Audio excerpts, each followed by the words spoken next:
이번 한 주간은 부활의 복음이라는 주제로 함께 말씀을 나누고 있습니다. 그래서 부활에 대한 얘기를 계속합니다. 오늘 본문에 보면 승리라는 단어가 두 번 반복되는 것을 알 수 있습니다. 55절의 앞부분에 보면 사망아 너의 승리가 어디 있느냐 이런 말이 나오고, 또 57절에도 보면 우리 주 예수 그리스도를 말미암아 우리에게 승리를 주신 하나님께 감사한다 이런 표현을 하고 있습니다. 자, 똑같은 승리에 대한 내용 단어가 나오지만 그 내용은 상당히 상반되어 있습니다. 자, 사망아 너의 승리가 어디 있느냐 이 말씀은 이사야 25장 8절 말씀을 인용해서 이 사망의 궁극적 운명을 설명하고 있습니다. 사망의 궁극적인 운명은 멸망이라는 거죠. 그리고 우리에게 승리를 주신 하나님께 감사한다는 말은 그리스도인들에게는 죽음을 이길 수 있는 은혜를 하나님이 베풀어 주신다 이런 뜻입니다. 그러니까 그 승리는 죄에 대한 승리예요, 죽음에 대한 승리라는 것을 말하고 있습니다. 그러면 바울이 말한 이 승리는 구체적으로 어떻게 해서 승리가 될 수 있는가 하는 부분입니다. 자, 사도 바울은 예수님의 부활을 승리라고 이렇게 표현하고 있습니다. 이 세상에는 많은 승리가 있지요. 여러분, 운동 경기에서의 승리도 있고요, 또 살아가는 생존 경쟁에서의 승리도 있습니다. 그런가 하면 전쟁에서의 승리도 있고요, 또 자기와의 싸움에서 승리도 있습니다. 기업을 하는 사람들은 그 기업과 기업의 같은 경쟁하면서 또 나가는 그런 이익을 취하는 그런 승리도 있는 것이죠. 하지만 이것은 진정한 승리는 아닙니다. 왜냐하면 지금 승리했지만 언젠가 또 패배할 수가 있기 때문에 그렇습니다. 자, 이 우리가 영원한 승리는 여기에 있는 게 아닌 것을 알 수 있죠. 그러나 우리에게 영원한 승리, 완벽한 승리, 최고의 승리가 있습니다. 그것은 우리가 한 번도 경험해 보지 못했던 승리입니다. 그것은 뭐냐면 죽음을 이기는 겁니다. 죽음을 이기는 승리가 있다는 거죠. 왜 죽음을 이길 수 있을까? 부활이 우리의 죽음을 이기게 한다는 겁니다. 자, 부활이 우리 인생에 왜 영원한 승리가 되냐? 그것은 인생의 가장 큰 원수인 이 죽음이라는 거대한 공룡을 부활이 이겨냈기 때문에 그렇습니다. 인생의 가장 무서운 원수고 최후의 원수고 우리를 끔찍하게 만드는, 슬퍼 만드는 원수가 죽음의 세력입니다. 그러나 이 죽음의 세력은 모든 사람들을 무섭게 하고 두렵게 하지만 그것이 예수님의 부활 때문에 그것을 우리는 이겨낼 수 있다는 겁니다. 자, 이 죽음의 이 세력이 얼마나 무서운지는 병원에 가보면 압니다. 호스피스 병동, 암 환자 병동에 가보면 죽음의 세력에 두려움에 뻘뻘 떨고 있는 사람이 참 많습니다. 아시는 대로 이 호스피스 병동에 있는 사람들은 두 가지 때문에 고통을 당합니다. 하나는 이 통증 때문에 괴로워합니다. 특별히 낮보다 밤이 되면 통증이 굉장히 심합니다. 아파서 못 견디겠다는 거예요. 또 하나는 언제 죽을까 하는 그 두려움 때문에 마음의 심리적 고통, 통증은 육체적 고통이지만 죽음에 대한 두려움은 심리적 고통입니다. 이 두 가지가 사람의 정신을 말려 죽게 하겠습니다. 자, 이런 죽음은 어떤 것도 이기지 못했어요. 돈도 권세도 명예도 죽음을 이겨내지 못했습니다. 심지어 대단한 의사도 사망의 권세는 이겨내지 못했습니다. 결국은 아무리 과학이 발달하고 의학이 발달해도 죽음은 못 이기더라는 거예요. 죽음은 시간의 차이만 있을 뿐 결국 죽더라. 이게 현실이었죠. 그런데 무소불위의 권세를 휘두르는 죽음을 예수님이 이겨내셨습니다. 예수님이 부활하신 것은 그 두려운 이 죽음을 이겨낸 강력한 권세였습니다. 왜냐하면 예수님은 십자가에 우리를 위해 죄값을 지불하고 친히 무덤에 들어갔다가 거기서 다시 살아나셨기 때문에 스스로 인간이 다시 죽음의 앞에서 살아나는 경우는 없습니다. 어쩌다가 잠깐 숨이 끊어졌다가 살아나는 경우는 있긴 해요. 지금도 그런 사람도 있으니까. 하지만 그런 사람이라 하더라도 짧게는 몇 년 혹은 또 십몇 년 살다가 또 죽습니다. 결국은 못 이기더라고요.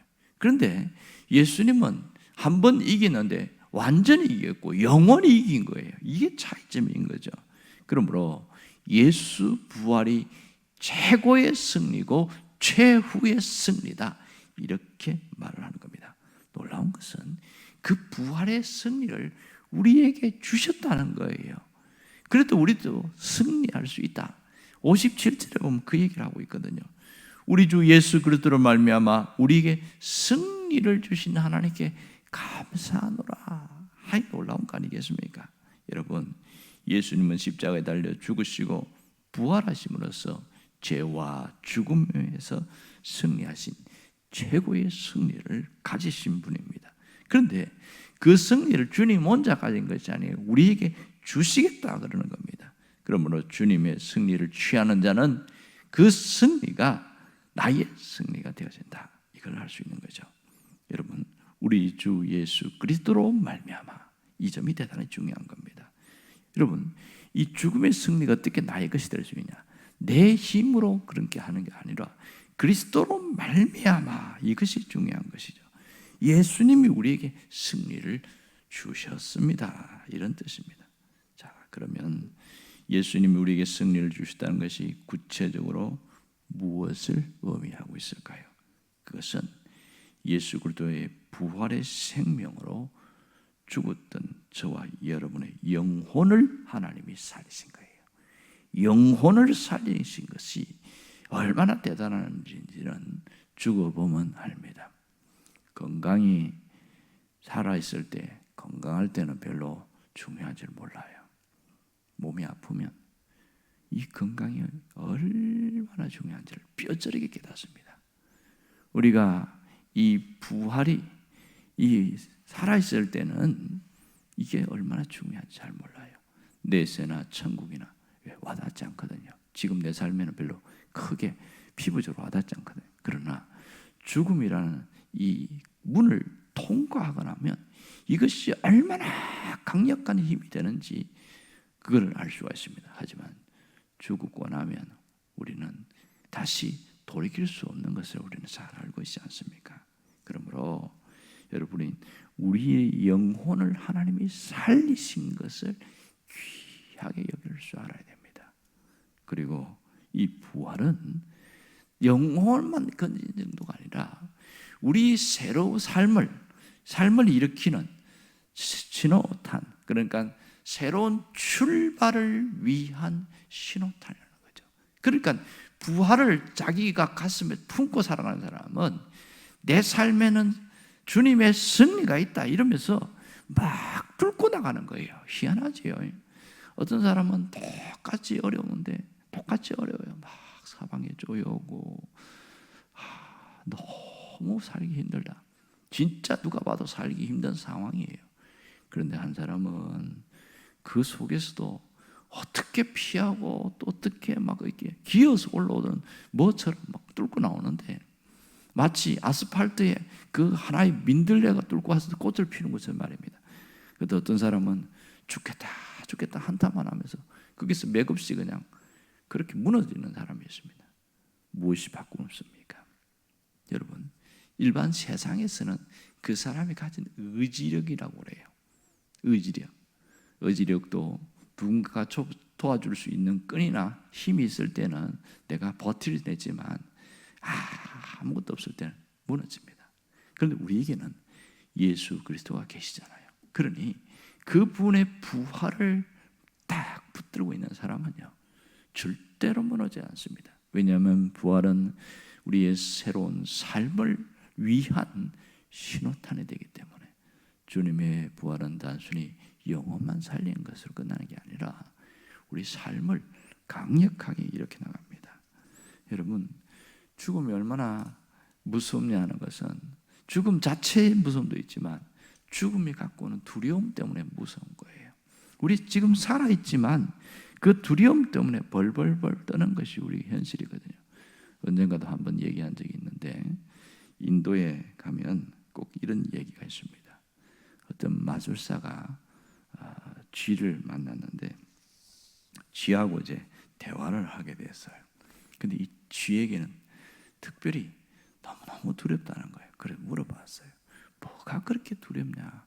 고양이가 두렵습니다. 그러는 거예요. 고양이가. 그래. 이 마술사니까. 그래서 알았다고. 그래서 마술사가 탁 고양이로 바꿔줬어요. 됐지. 그랬더니 한참 있다가 또 발발발발 떠는 거예요. 그 뭐가 두렵냐? 그랬더니 개가 두렵습니다. 개만 보면 마음이 막 이렇게 심장이 뛰고 마음이 힘들다고. 그러냐고. 그래, 알았다고. 그래서 다시 개로 딱 바꾸어졌어요. 됐지. 예, 하는데 이게 얼마 못 가는 거예요. 갑자기 막 이 구석에 처박혀 벌벌 떨고 있는 거예요. 아니, 왜 또 떨고 있냐고. 뭐가 무섭냐? 그러니까 호랑이가 무섭습니다. 그러는 거예요. 호랑이 때문에 내가 무서워해서. 그래, 그럴만하지. 알았다고. 그래서 다시 호랑이를 바꿔줬어요. 그래서 팍 내더니 이제는 이 산중의 왕이고 얼마나 대단합니까? 이제는 괜찮지. 그래서 저도 그럴 것 같습니다. 그런데요, 또 이 호랑이가 쥐가, 호랑이가 된 쥐가 너무 무섭다는 거예요. 뭐가 그리도 무섭냐 그러더니 사냥꾼의 총이 무섭습니다. 그러는 거예요.